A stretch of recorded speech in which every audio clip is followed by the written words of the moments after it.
Hello, everyone. I hope you're all doing well and are having a productive week.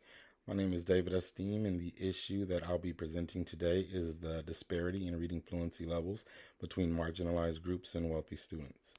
The big problem that I would like to examine is the disparity in reading fluency levels between underprivileged and wealthy students. If this disparity is not addressed, it will perpetuate academic failure among at-risk youth and widen opportunity gaps, leading to further inequality and limited employment prospects.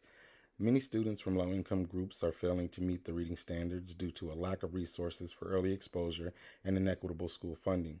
Reading fluency is key in all subject areas, as students who struggle with literacy face challenges in comprehending academic content.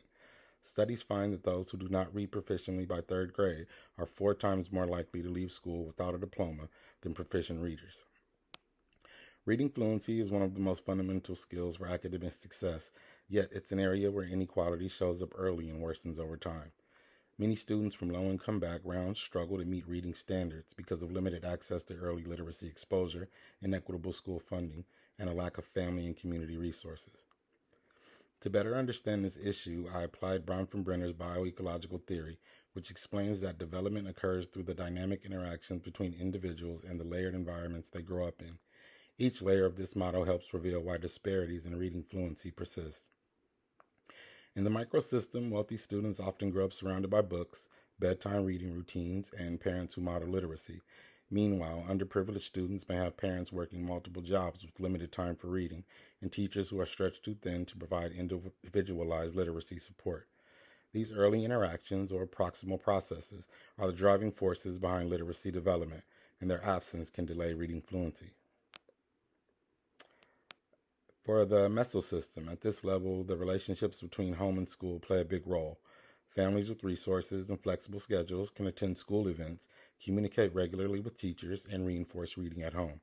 However, many low-income families face scheduling conflicts that make this kind of collaboration difficult, weakening the home-school connection that supports literacy growth.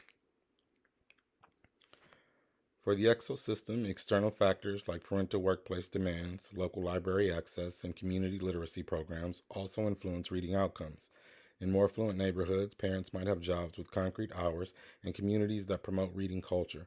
By contrast, under-resourced areas often lack affordable after-school reading programs or updated libraries. For the macro system, this system reflects the larger cultural and policy structures, such as school funding models tied to property taxes and societal attitudes about poverty. These norms perpetuate underfunded schools and literacy inequities. Addressing these macro-level issues requires policy advocacy and a collective thinking of how we define educational fairness. For the chronosystem, over time, these disparities become cyclical. Families who historically lacked literacy support pass these challenges down generations, while wealthier families continue to benefit from established educational traditions. Breaking this cycle requires long-term equity-centered reforms in early education and community literacy access. In conclusion, the reading fluency gap is not just an academic issue. It's an ecological one that stems from layered inequalities, inequities across systems. By using Bronfenbrenner's framework, we can see that improving literacy for underprivileged students means strengthening every level of their environment, from classroom interactions to policy reform. One question I'd like to leave you with is, how might schools and communities collaborate to make early reading interventions more accessible and culturally responsive for low-income families? Thank you for lending me your ear, and I'm looking forward to hearing your feedback. Good night.